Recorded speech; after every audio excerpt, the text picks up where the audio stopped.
La du Miroir, pour cette soirée de Noël, nous sommes dans une église, l'église des 7 joies, et je vous invite à nous rejoindre.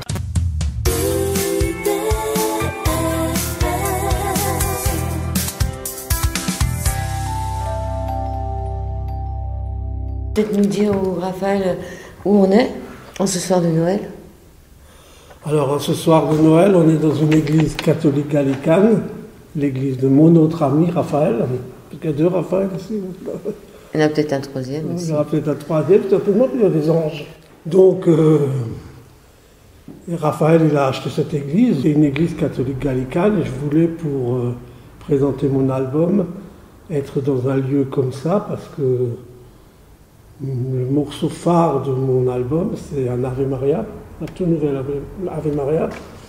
Et je me suis dit qu'un Ave Maria, rien de mieux que dans une église. Oui, puis un soir de Noël. Et un soir de Noël. Alors, qu'est-ce qui t'a pris de faire un Ave Maria? Ben déjà, il faut parler de comment je suis revenu à la musique, parce que j'ai un parcours musical assez étrange, et j'ai fait beaucoup d'albums. Hein. J'avais un groupe dans une autre vie, il y a 30 ans, qui est un groupe français, qui est un groupe qu'on peut dire un petit peu de légende, et qui m'a donné 300 concerts en France. On a fait 5 albums, 6, il y en avait un autoproduit et 3 dans des grandes maisons de disques, puisqu'on était distribué à l'époque par RCA, ça existait encore. Et on a fait puis encore 2 autres albums, dont un en Allemagne. Et après j'ai fait d'autres disques, j'ai fait 3 autres albums, dont un qui s'appelle Music Mouth Master, qui a été un grand succès, succès d'estime en Allemagne, qui n'a pas marché ici.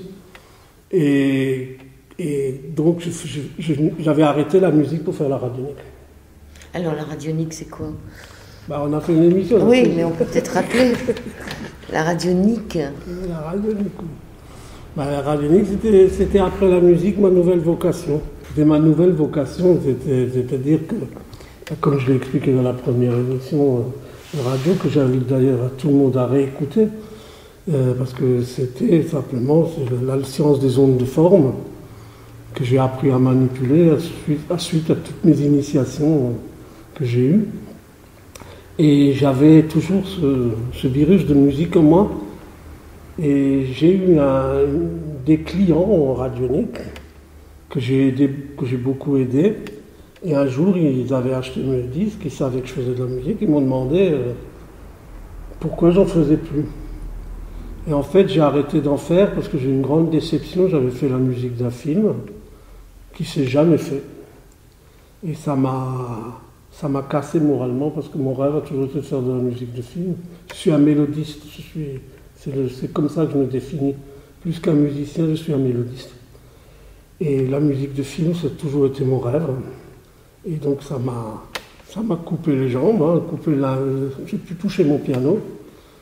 Et un jour, il me dit, mais pourquoi tu ne veux pas refaire de la musique? Je dis, oui, je veux bien, mais je n'ai pas de studio, voilà, il faudrait des sous. Et donc ils ont financé. Et ils ont donné les moyens de le faire, c'était il y a 3 ans. Et donc je me suis repris au virus et j'ai composé, puis j'ai sorti un album, j'ai fait 10 titres. Et le nom de l'album s'appelle Symphonia. Et dans cet album, il y a un Ave Maria. Alors, au départ, c'était le morceau phare, parce que c'était le premier morceau que j'ai composé de cet album. C'était tout premier, le morceau que j'ai fait, je l'avais appelé Initiation. Et un jour, parce que chez moi, j'ai des statues de la Vierge, j'ai une icône de la Vierge, je suis très vierge. Hein. Et donc, je crois, j'ai une grande foi et je crois énormément à la Vierge Marie. Et j'écoute le morceau, puis il y avait un vide. Je sentais que quelque chose ne collait pas. Je n'arrivais pas à savoir qu'est-ce qu'il y avait. Et mon regard s'est posé sur une icône de la Vierge qui est au mur. Et immédiatement, dans ma tête, ça a résonné. J'ai senti, la mélodie est arrivée, Ave Maria. Alors j'ai d'abord commencé à la chantonner. Je me suis dit, ça y est, je suis devenu fou. Et non, ça colle. Et puis, l'Ave Maria est réellement devenue l'Ave Maria. Donc tu as entendu des voix? Pas des voix, mais des Je sons. sais pas, j'ai entendu quelqu'un qui me disait que c'était Ave Maria, qui me chantait à l'oreille que c'était Ave Maria. C'est une voix féminine? Bien sûr. Donc tu as eu du mal à trouver la femme qui chante ton Ave Maria?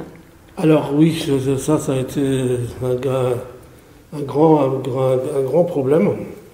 Et c'est une toute nouvelle chanteuse qui n'est pas du tout professionnelle, mais je l'ai trouvée qu'elle était... je l'avais vue, elle s'appelle Annalisa, et elle a été extraordinaire parce que je l'avais vue pendant une messe chez Monseigneur Damien à Tirenbach, à une ordination de prêtre.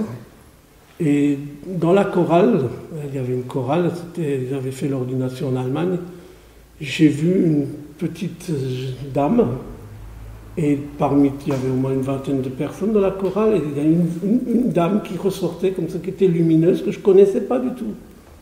Et donc je lui ai dit, il faut qu'on se voit. Et puis tout de suite, quand ça a collé, donc ça a été un peu compliqué parce qu'elle est très occupée. Et donc elle est rentrée dans ce projet. Et c'est elle qu'on entend? Et c'est elle qu'on va entendre. Qu'on va entendre. C'est la première fois que le Ave Maria est diffusé. Alors, il va nous faire attendre. Hein.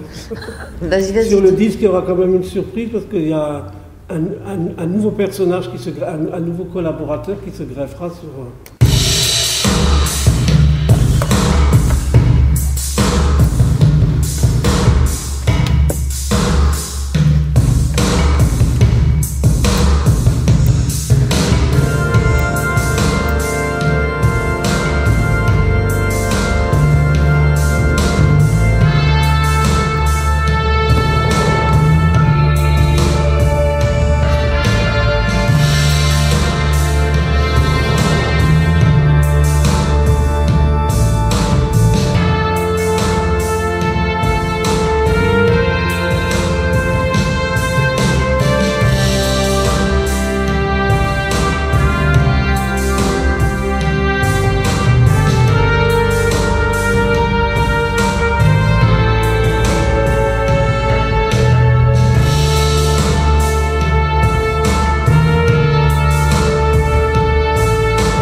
Ça, c'est la surprise.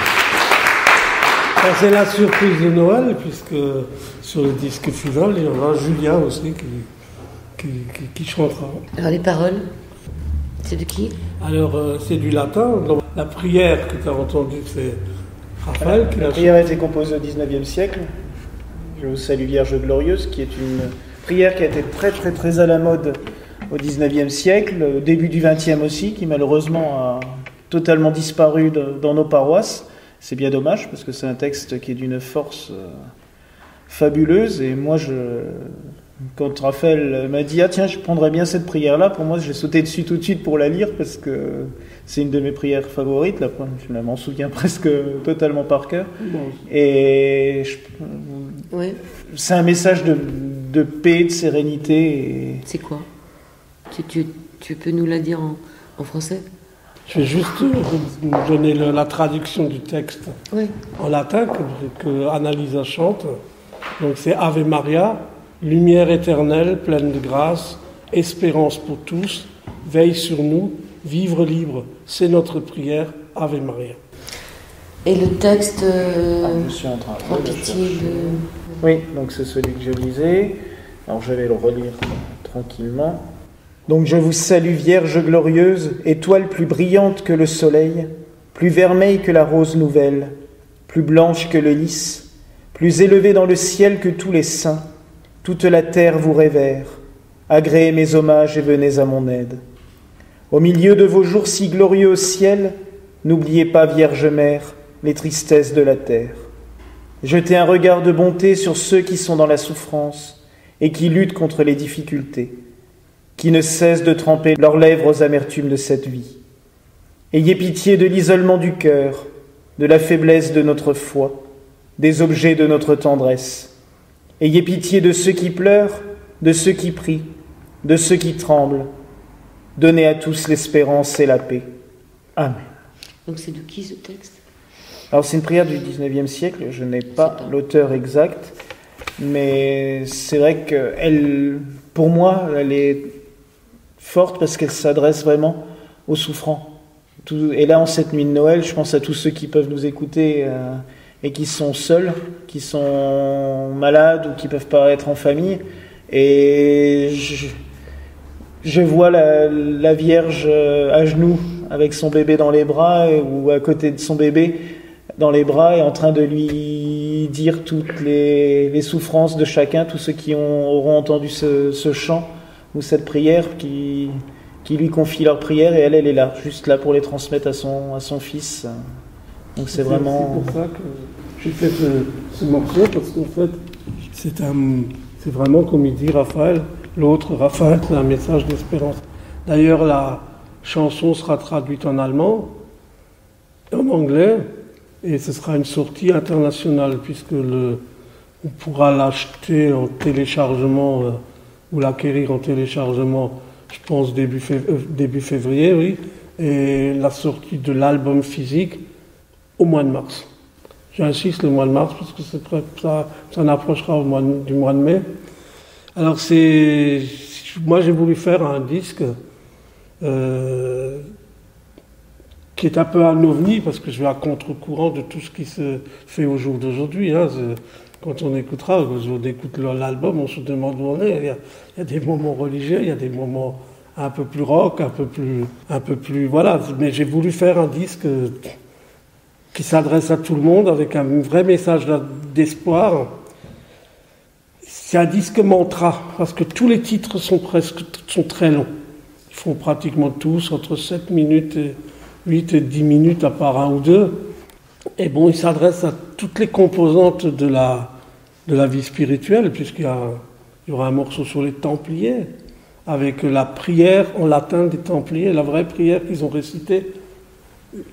Une partie, parce qu'on va la raccourcir, hein, mais sa prière qu'ils ont récitée juste quand ils étaient dans les geôles du roi. Hein. Parce que pour moi, les Templiers, c'est un crime. Hein, c'était des gens fantastiques. Les cathares. Et les cathares aussi, et voilà. Donc, je peux pas, j'ai pas de prière pour les cathares, mais bon, je vais encore faire un morceau pour les cathares. L'Église catholique a quand même utilisé une mélodie cathare pour le chant des JMJ de 97. Voilà. Hein. Oui, ils ont pris le chant de mélodie cathare Enfin bon, alors, il y aura un morceau, peut-être qu'entre-temps, j'ai encore un mois avant de lancer tout, donc avec la nouvelle technique, c'est génial parce qu'on finit un album, nous on a une maison de disques, c'est ça qui est bien en Allemagne, donc on lui donne, et puis après il met en téléchargement avant même le disque physique. Donc je veux dire, un album peut avoir 8 morceaux, peut après avoir 9 morceaux, 10 morceaux, 12 morceaux. Donc maintenant que je suis parti dans le lancement, il vient de me donner une idée, ou toi tu m'as donné alors, une idée. Les Templiers, les Cathares. Qu'est-ce qu'il y a d'autre? Il y a un hommage aussi aux francs-maçons sur le disque, et aux sociétés un petit peu, ce qu'on appelle les sociétés secrètes, qui ne sont pas si secrètes que ça d'abord, et sur lesquelles on dit beaucoup de bêtises. Donc je les salue et j'ai fait un morceau pour eux qui s'appelle Seven Light, où on parle de liberté, d'égalité, de fraternité. D'ailleurs avec la même chanteuse qui chante. D'accord, mais ce qu'on a enregistré ce soir avec le jeune homme qui est venu se joindre à toi, on peut lui demander de qui il est. Ah ben oui, bien sûr. Alors c'est les rencontres magiques de l'église catholique gallicane. Alors je voudrais juste dire pourquoi j'aime bien cette église. Je ne suis pas fanatique du tout des dogmes, je ne suis pas du tout fanatique de la religion, et en particulier des églises. Mais j'ai un amour fou pour l'église catholique gallicane, parce qu'à l'époque où j'avais une maison de disques, où j'ai un studio d'enregistrement, on m'avait fait rencontrer Monseigneur Philippe Dominique de l'église Sainte-Rita à Paris, la fameuse église qui doit être démolie ou qui va être démolie, et où on bénissait les animaux. Et j'avais été bluffé par les messes qu'ils faisaient. Et après, j'ai rencontré plein de gens, et j'ai vu que c'était une église tolérante. Hein, je veux dire, chez Raphaël, on peut rentrer, il bénit les objets, il bénit les personnes, il bénit les animaux. Et tout ça, ça me comble, et ça me dit que la vérité est plus là que dans l'église romaine. Julien, je l'ai rencontré ici. Bonsoir, joyeux Noël. Il m'a bluffé par sa voix. C'est gentil. Est-ce qu'il avait déjà entendu avant le... Non, il vient d'écouter ce soir pour la première fois. J'ai découvert Vivre, que Raphaël m'a fait écouter avant sa sortie. Et je suis un ami d'Elisabeth Rib, qui m'a présenté Raphaël. Et qui est prêtre que j'ai ordonné. Qui est la première femme prêtre qu'il a ordonné. Il a fallu faire. C'est courageux. Donc j'ai applaudi à 1000%. J'ai pas compris pourquoi les femmes féministes n'étaient pas à l'ordination. Il y avait du monde, mais à force de faire des trucs comme ils font là, parce que toutes les femmes veulent se revendiquer, je suis absolument d'accord, libre, mais pour une fois qu'une église ordonne une femme, elles ont dû tout être mais là. comme je l'avais dit, je ne l'ai pas ordonné par féminisme, mais parce que les femmes ont leur rôle à jouer, qui n'est pas forcément merveilleux, le même. C'est merveilleux. Quoi. Tout ça, c'est quelque chose, c'est des trucs positifs. Alors j'ai rencontré Julien là, et toi tu as un parcours aussi, non? On s'est rencontrés ici, effectivement, très bel endroit. Du coup, effectivement, j'ai rencontré Raphaël. Les deux Raphaël. Et le même jour, parce qu'on se croisait, mais on s'était jamais eu. On n'avait jamais pris le temps de discuter. Pour ma part, je m'appelle Julien Chémy, je suis un poète urbain du Neuf, donc un ami d'Elisabeth qui me suit depuis une dizaine d'années. Donc on m'a vu tout jeune avec mes rêves de gloire, enfin, un petit peu plus âgé, plus mature, avec d'autres aspirations. Donc aujourd'hui, je me retrouve sollicité pour un projet qui me plaît. Pourquoi? Parce qu'il est atypique. Dans mon monde urbain, on n'a pas forcément l'occasion de sortir de ce qui se fait en général, le hip-hop, le R&B ou autre. Cette année, Raphaël le sait, j'ai participé à un concours de chansons en alsacien, donc parce que ma grand-mère le parlait, ma mère le parle toujours avec ses frères et ses sœurs. Et là, je me retrouve dans un projet qui est également où je sors de ma zone de confort, où j'apprends de nouvelles choses, où je rencontre de nouvelles personnes. Et donc du coup, voilà, j'ai un parcours assez long, mais on n'est pas là pour parler de mon parcours. Mais je suis content d'être là avec vous ce soir et ça me fait vraiment plaisir de découvrir ce morceau, parce que déjà, même à la base, initialement, c'est un morceau que je trouve très beau avec Maria. Et je trouve que c'est très bien repris, elle a une très belle voix, la jeune fille. Je lui transmettrai. J'ai un titre qui s'appelle La Table, qui va être chanté par lui. Donc un poète urbain, c'est quelqu'un qui... C'est quoi un poète urbain? Je me présente comme poète urbain parce que j'aime la poésie. Pour moi, avant tout, c'est un regard. J'ai pas fait d'études littéraires. J'ai pas étudié les grands poètes parce qu'on a de grands poètes. Je les lis à travers certaines citations par le biais d'amis ou autres. C'est surtout un regard, en fait, un regard de poésie. C'est-à-dire que bon, ici, c'est magnifique. En plus des énergies, mais même quand je suis dehors et que j'attends mon bus et que des gens vont regarder le ciel qui est gris ou vont regarder la misère ou autre. C'est un regard d'amour, c'est un regard j'essaye de voir le beau partout et de retranscrire à travers mes mots. Alors, j'ai des hauts, des bas, j'ai des qualités, des défauts, mais à travers mes expressions, qu'elles soient verbales, que ce soit les textes que j'écris, oui, j'écris mes textes. Vous faites des tags, non? Non, j'aime dessiner, hein, mais j'étais auxiliaire de vie scolaire, j'avais plus tendance à dessiner trop, ou Peppa Pig, plus des personnages je dessine, sinon j'aime dessiner, mais je fais pas de tag. Je vais passer le morceau qui va chanter. Alors ça s'appelle Latin, et l'idée ce sera un hommage à un gamin des cités victime de la violence. Alors c'est pas du tout le style de Ave Maria. Hein. Et donc même le thème, donc du coup, il n'y a pas encore de mots. Mais ça peut venir. Ah non. Ça va venir. Si, c'est le but, c'est ça. Mais c'est pas ce qui restera. Je peux improviser quelque chose. Ah oui, tout à fait, oui. Si tu veux. Si vous voulez, avec plaisir.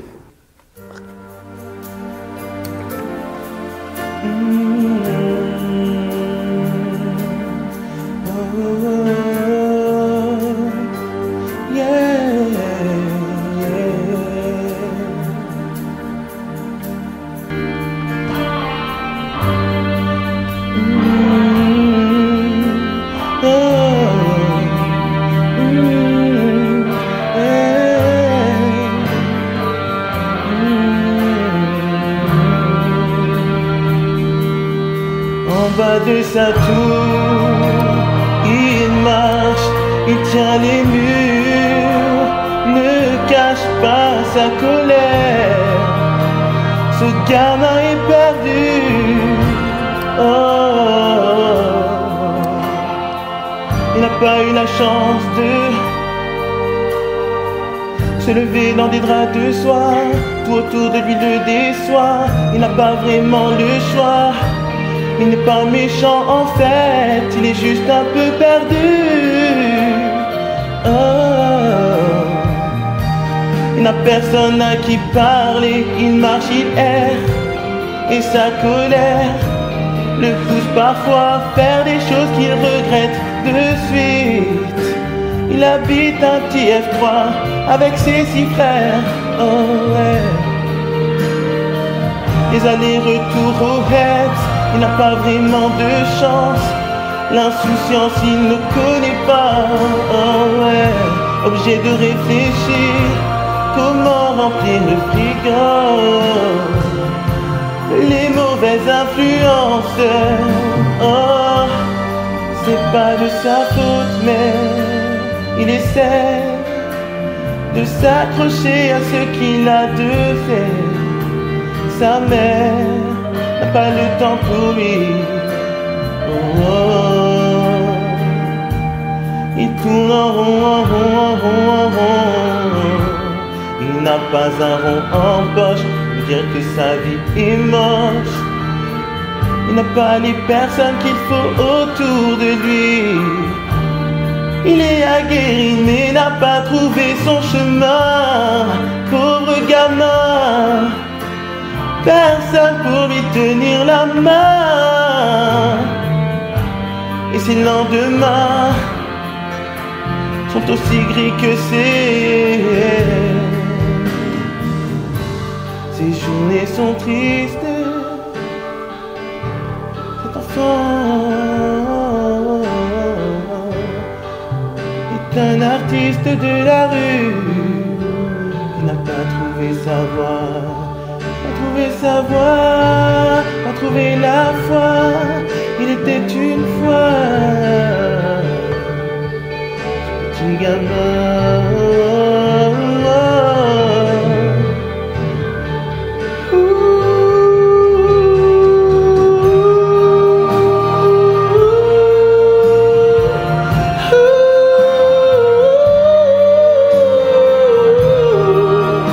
Il n'a personne à qui parler, personne à qui parler, à qui se confier.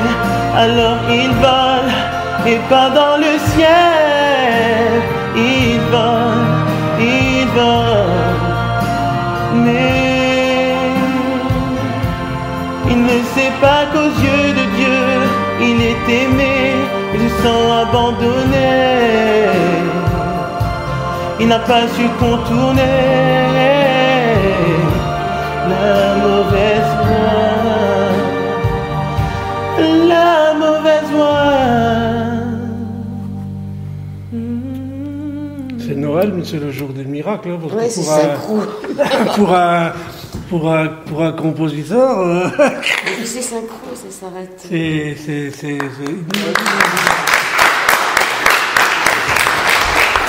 donc c'est le début officiellement d'une grande collaboration entre Julien et moi. Ce qui est positif, c'est que ça pourra qu'être mieux.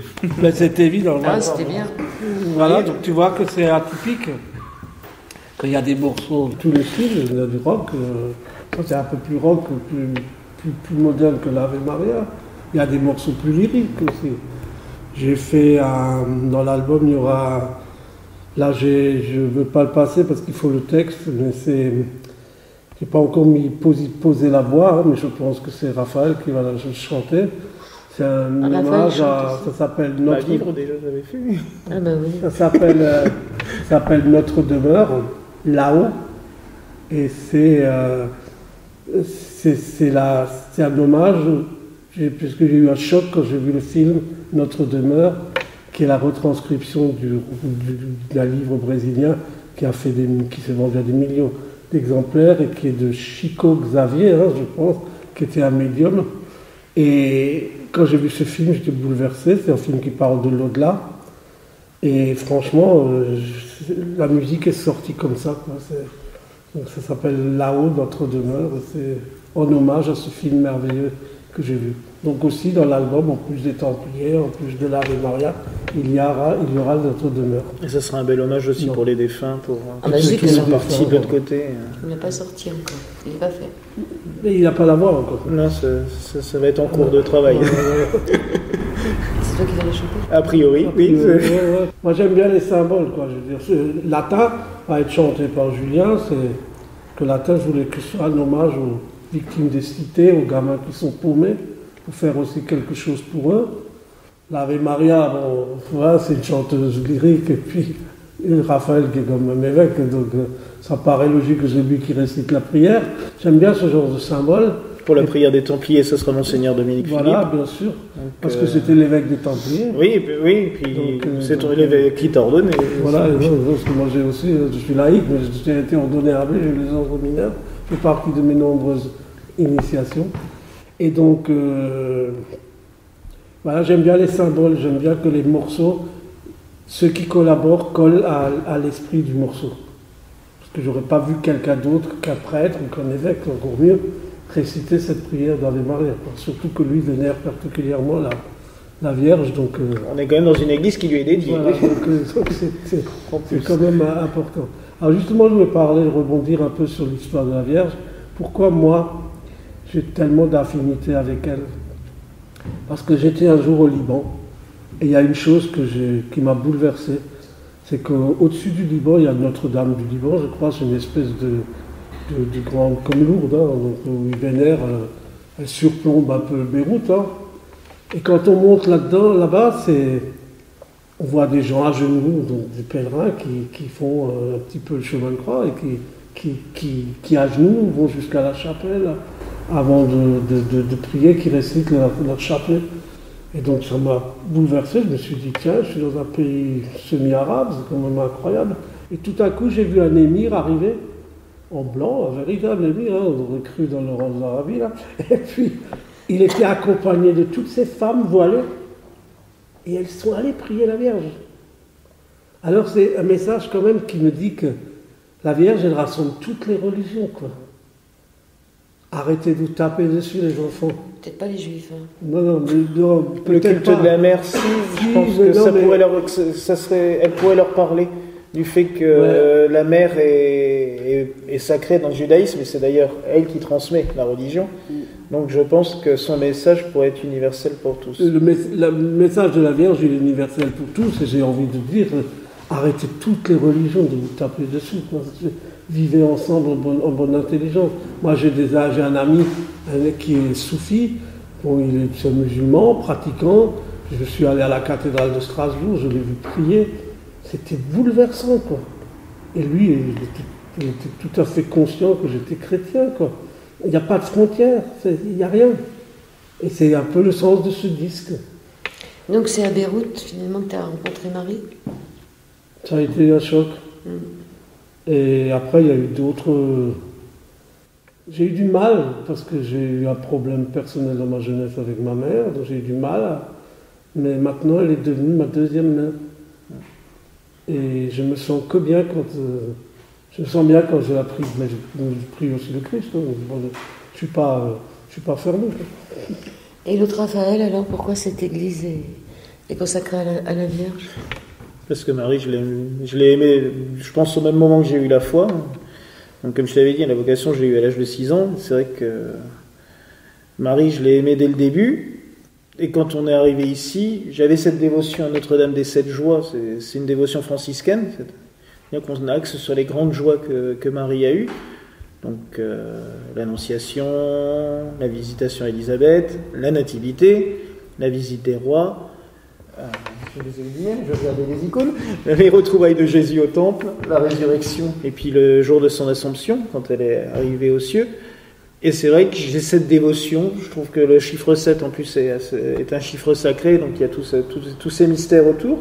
Et quand on est arrivé ici il y a 2 ans et demi, je me suis dit, on va dédier cette église à Notre-Dame des Sept Joies. Puis on a un ami iconographe qui nous a fait un magnifique retable qui retrace les sept joies avec l'icône de la Vierge au milieu. Et comme je te l'avais dit, mais je le confirme encore ce soir, vu les petits miracles qu'on a vécus, ne serait-ce que ces rencontres et tout, Marie, si on est encore là au bout de 2 ans et demi, et je pense qu'on sera encore là pendant très très très longtemps, c'est à cause d'elle. C'est grâce à elle. On a été dans une misère noire début 2017. Financièrement, ça a été catastrophique parce que les travaux nous ont coûté beaucoup plus cher que ce qu'on pensait. On a trouvé des horreurs à faire et tout. L'argent rentrait plus et je lui ai fait une neuvaine. J'ai commencé une neuvaine, je lui ai dit maintenant il faut que tu nous aides toi parce que moi je peux plus rien faire. Et au dernier jour de la neuvaine, une personne très connue nous a fait un chèque de 1 000 € et ça a été le début de plein de choses. Depuis, il y a plein de miracles qui se passent, ça n'arrête pas. Et j'ai jamais arrêté en fait la neuvaine. Depuis, je la prie tous les soirs, je continue cette prière depuis 2 ans presque. Et il y a des grâces tout le temps. Et comme je te l'avais dit, c'est une église, mais je veux que ça soit une maison. En fait, que tout le monde s'y retrouve. Là, voilà, on se retrouve, on se met à chanter à l'improviste. Il y a quelques semaines, on a eu un concert de musique classique, et puis à la fin, les gens sont pas partis. Et on a Julien qui est là, tout d'un coup est parti à l'épicerie chercher à manger. Il y en a un autre qui s'est bien cuisiné, nous on a servi à boire. Et à minuit, on était tous encore là en train de manger dans la salle en bas. C'est ça, c'est un lieu de miracles. Il y a que des petits miracles permanents, des rencontres, des choses superbes. D'ailleurs, notre rencontre à tous les deux. C'est pareil, oui. Déjà, le fait qu'on se soit rencontrés. Mais alors Marie aussi, moi j'ai eu un choc quand je suis allé dans une église. Je ne savais pas encore que Raphaël avait ouvert cette église ici. Et je suis un aficionados de Notre-Dame de Tirenbach dans le Haut-Rhin. Et la Vierge est très très belle là-bas. C'est une basilique et c'est vraiment on se sent bien. Il y a quelque chose qui se passe. C'est une église rebelle, mais par contre là, c'est authentique. C'est un lieu magique. C'est magnifique. Et j'ai fait un pentacle. De pentacle de Marie, parce que voilà quoi, donc c'est un pentacle de grande protection et un pentacle radionique, parce que y a pas de, ça colle aussi. J'ai fait le pentacle du Christ aussi, j'ai fait le pentacle de Marie, j'ai fait le pentacle de Padre Pio, j'ai fait une série de pentacles religieux, quand même, enfin voilà, par rapport à des choses que j'aime. Et c'est ça qui est merveilleux, c'est que mon disque va pas parler du tout. J'ai un morceau d'abord qui s'appelle 8 et qui parle de Dieu. 8 comme le chiffre. Comme le chiffre. Et en fait, il y aura un refrain qui dit Yoé, Voé, enfin le nom de Adonai, Yoé, Voé, Adonai, le nom de Dieu. Hein, donc voilà, donc là aussi, c'est encore un autre style, ça. Hein. Je peux revenir sur les neuvaines. Quand vous dites que vous avez fait une neuvaine, ça consiste à allumer une bougie pendant 9 jours, ça consiste à quoi? On n'est pas obligé d'allumer une bougie en fait, c'est de dire 9 jours de suite une prière.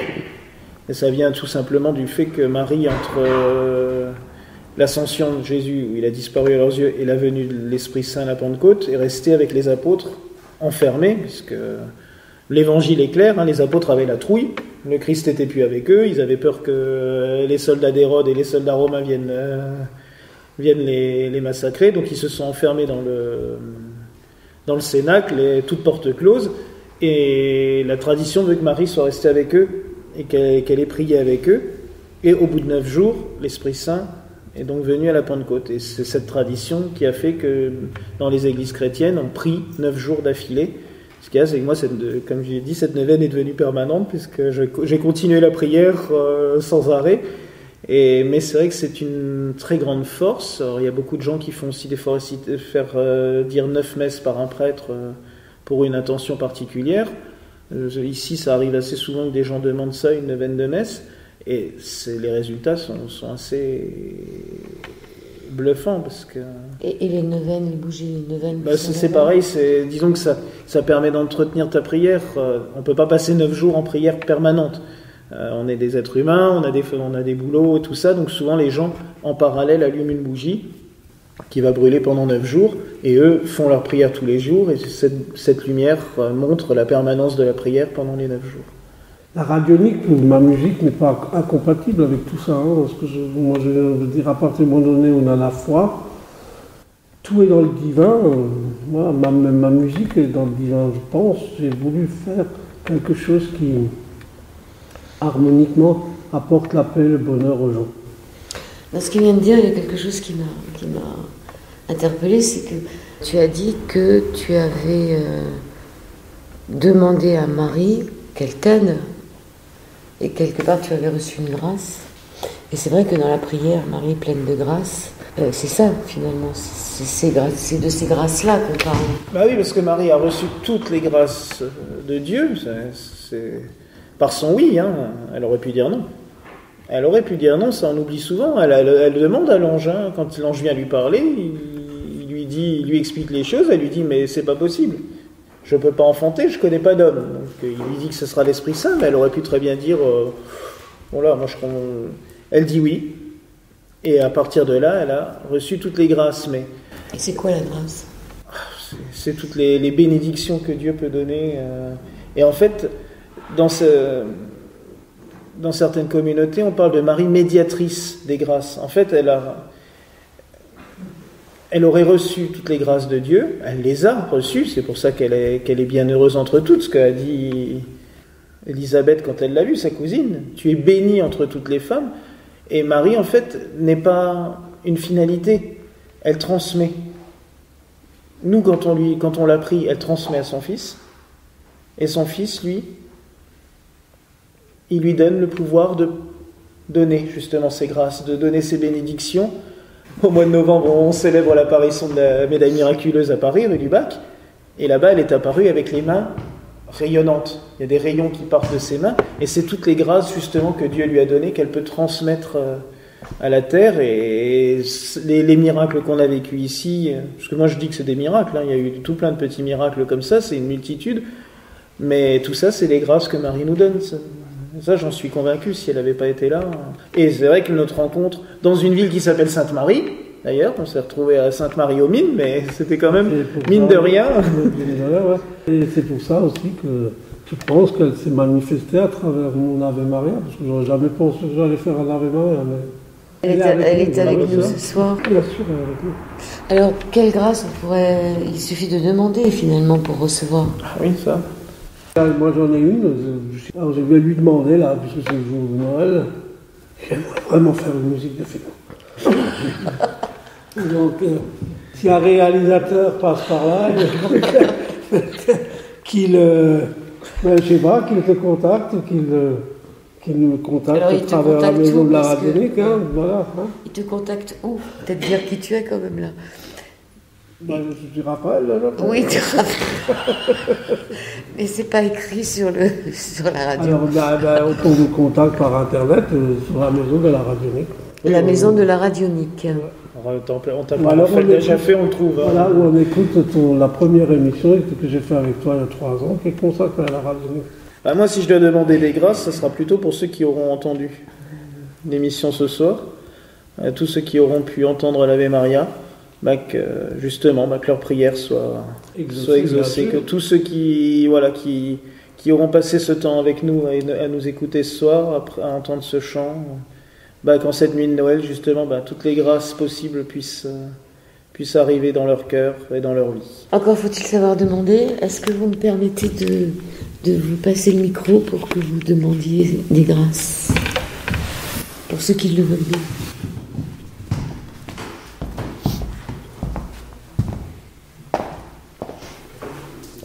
On peut prendre un peu de temps si vous voulez.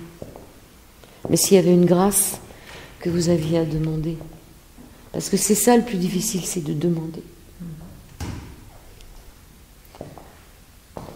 C'est un bâton de parole. Je te le passe. À toi, le poète urbain. Ma requête serait que, à l'échelle planétaire, tout le monde accède au bonheur. Tout le monde accède au bonheur à des moments d'apaisement, à des moments d'abondance pour ceux qui manquent de biens, que ce soit des vêtements, que ce soit de la nourriture. Aux gens qui n'ont pas suffisamment d'amour, qu'ils puissent trouver l'amour, parce que c'est un bien qui n'est pas mesurable et ni quantifiable. Donc l'amour, le bonheur, la paix, la joie. Voilà ma requête. Mais je crois que tout est dit. Au-delà de ça, on peut espérer que nous soyons tous en meilleure santé, parce que je crois que rien ne va sans cela.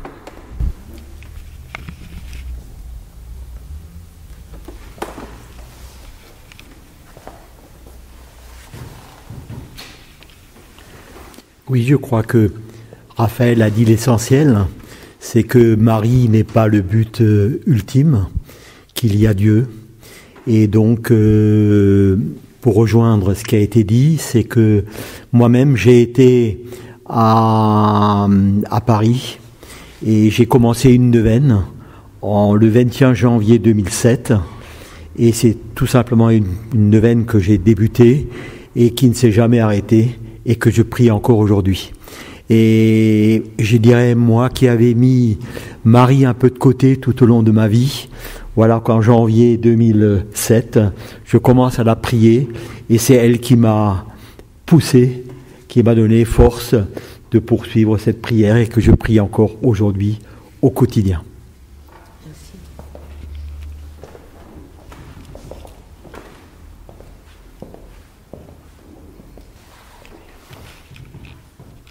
Je pense qu'il ne faut pas oublier non plus tous ces gens qui sont malades, qui sont en souffrance, qui vivent quelque chose de très très douloureux, qui ne comprennent pas toujours pourquoi cela arrive et qui ont parfois beaucoup de mal à l'accepter.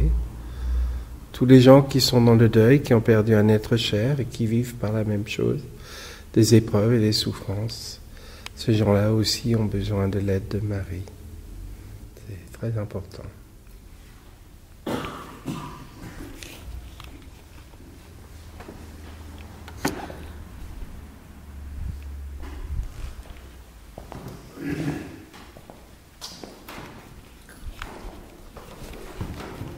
Que dire de plus après ces belles prières? Que de renouveler encore tous les vœux pour tous les auditeurs, pour tous ceux qui nous entendent. Remettre l'Ave Maria. Bah oui, et je pense qu'on pourrait terminer avec de nouveau en écoutant le chant tous ensemble et puis en confiant toutes et tous. Juste, on est à Noël alors, ce Christ qui naît. Ah, cet enfant qui est né dans une crèche, qui est dans une étable comme un pauvre, et qui pourtant est le sauveur du monde. Pour moi, je crois qu'il n'y a pas une année à Noël sans que j'ai des larmes en portant l'enfant Jésus, parce que c'est ça, c'est un bébé. Il n'y a rien de plus fragile, rien de plus pauvre, rien de plus... Voilà, il a besoin de l'aide, il peut rien faire par tout seul, et pourtant c'est lui qui vient pour tout révolutionner. Il a tout retourné. On a eu beau dire pendant 33 ans, surtout les 3 dernières années de sa vie, pour beaucoup, c'est un guignol. Eh ben non. Encore là, on en parle. Ça fait plus de 2000 ans.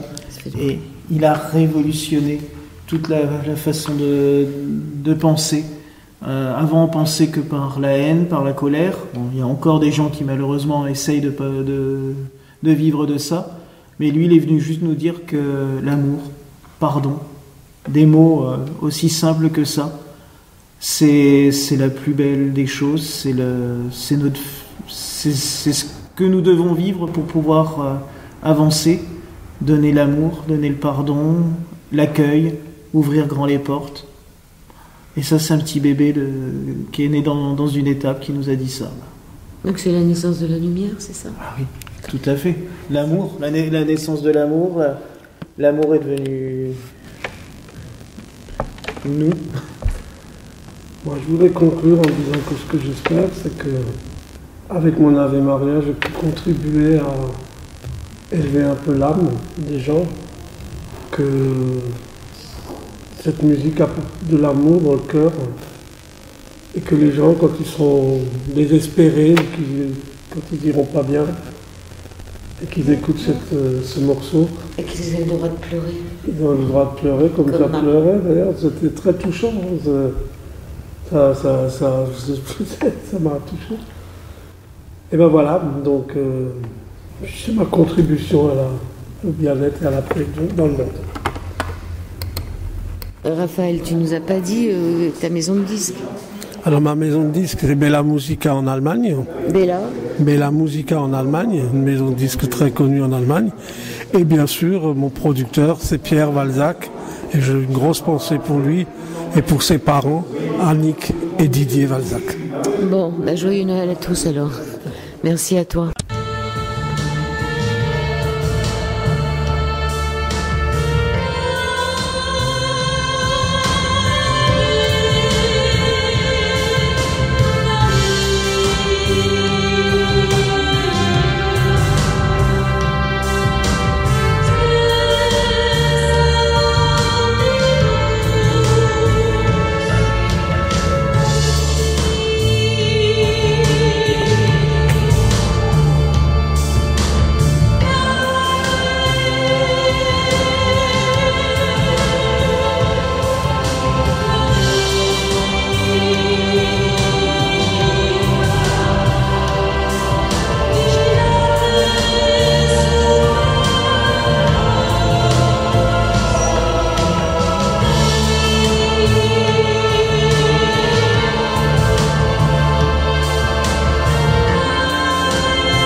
pitié.